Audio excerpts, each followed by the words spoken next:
It'll come to no surprise to people who watch my videos that I really like trains. I like model trains, I like full-size trains, and Orlando's kind of the place to see that. What with our really historic train station downtown, and the fact that we've got not only Amtrak coming through here, but also Sunrail and the upcoming Bright Line that's going to connect us with Miami.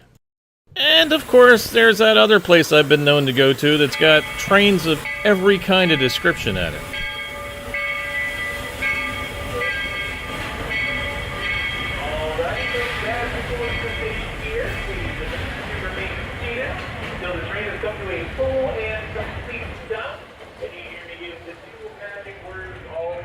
So it was really a no-brainer that when I stopped in to see my son and his family that we would stop in at Wilmington's Railroad Museum downtown.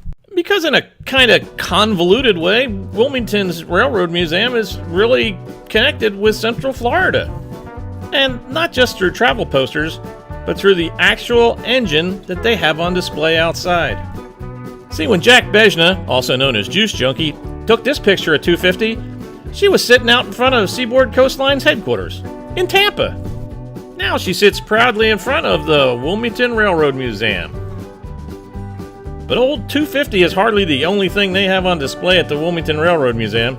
Let's go inside and take a look. The interior of the museum is really set up into 4 sections. The first one contains the gift shop, the offices, and where you pay. And then you go into their display area. That's the next on the list here, and it's pretty fantastic. For instance, interested in becoming a conductor? Well, they have a conductor's box there that shows you everything you would have, from the train manifest to the different types of punches they used. They even have a selection of headwear from all around the world. They have an entire section devoted to the military's use of trains. And of course, what kind of southern town would Wilmington be if they didn't have a section devoted entirely to trains used during the Civil War, including a scale model of the General. And if you don't know the story of the General, you should read that. It's fascinating history. I mean, exactly how hard is it to steal a train? And having retired from the Highway Patrol, where I wrote an article on railroad police, I found this section particularly fascinating, especially the old D-tax clocks. We actually used these when I worked in security. In the same room, they had a restored ticket office, complete with an old Bell telephone booth. And nearby, they had a train manager's office. It really looked like he'd just stepped out to lunch and that he'd be back at any minute.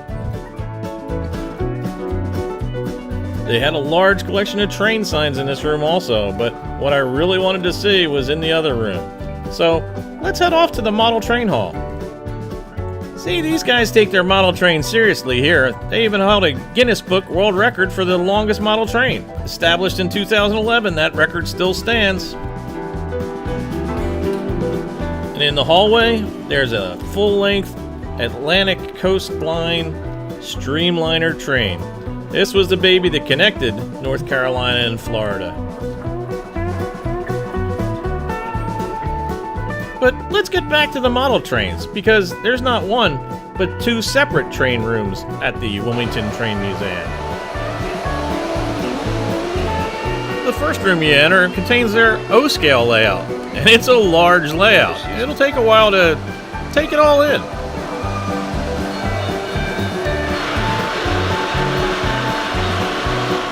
It's one of those places where, as a photographer or a videographer, you could just spend hours taking different shots in here. I can only imagine the hours and hours of time spent on the details of this layout. And as kind of a weird side note, they had a little wooden train. I remember as a little kid in kindergarten being able to ride on a train just like this in school. And now it's in a museum. Even the wall art was train related, like this acrylic on textured canvas made by Romano Gennaro of Italy. But the next room was my absolute favorite, the HO layout. What I thought was really great was the fact that it was all interactive. They had set it up so that even a little kid could reach up there and push a button and start one of the rides, a couple of the rides, or all of the rides at the carnival that was set up there.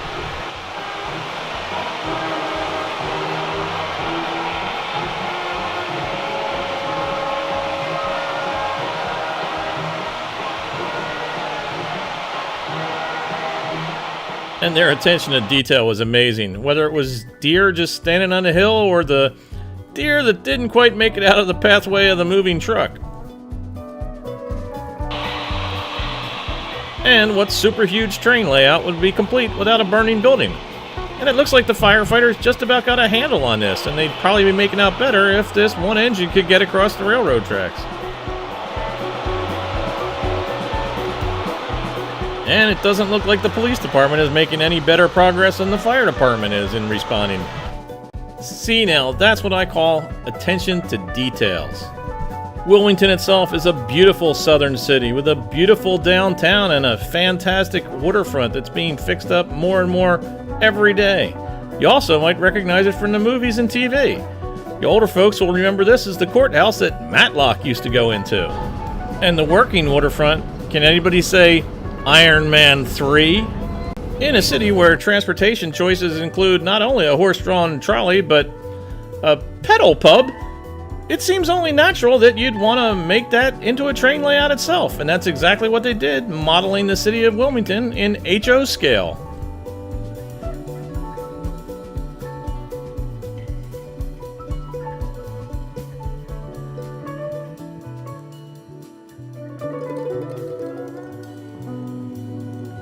But hey, I understand if miniatures aren't your thing. Come on outside with me where Baldwin Locomotive Works number 35351 sits. But you know what this sounds like to me, don't you? Historical background.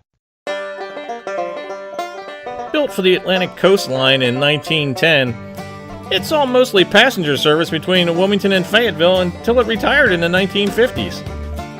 After the Atlantic coastline and the Seaboard Airline merged to form the Seaboard Coastline, 250 was sent to the shops in Tampa, Florida, where she remained on display until the 80s. She even made a rare appearance at the Florida State Fairgrounds.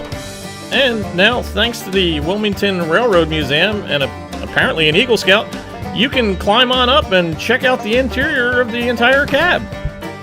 Hooked up right behind 250's tender is a Richmond, Fredericksburg, and Potomac boxcar that they have on display. Half of it is devoted to what cargo looked like in a train, and the other half, I guess, is gonna be something else eventually. Also outside, and taking up a good chunk of the front yard, is the Atlantic Coastline caboose number 01983. It's been fully restored and it's gorgeous. And yes, there is a bell outside you can ring. It's from an old B&O engine and they rescued it from a scrapyard. Like I said earlier, Wilmington is a beautiful town, although the rising rivers and the terrible winds of Hurricane Florence did cause a lot of damage throughout town, not just to the waterfront. You may recall when we visited the USS North Carolina to check out the new walkway that was going around the ship. Well, their visitor center at the front was completely destroyed. And the Wilmington Railroad Museum didn't fare too much better. They lost their offices and the gift shop. But the good news is they used the side door and started up regular off-season hours on October 15th, getting back into the swing of things. But they could probably use a little financial help, so I'll put a link in the comments section of this video. So if you're ever in the neighborhood, just stop in at the Wilmington Railroad Museum. I think you'll have a good time. I know I did. And if you're interested in learning about railroads, especially at Walt Disney World, I would suggest David Leaphart's books. And he's got a new one out called Meet Me at the Depot. It's a Golden Age travelogue. Emmy and Taylor are both wondering about your likes and comments on this video. I kinda hope you enjoyed the video too. And if you did like the video, why don't you go ahead and subscribe? And remember, when you do subscribe, click on that bell icon. That way you'll be notified the next time I upload a video. Thanks for watching, and I'll catch you on the next side trip.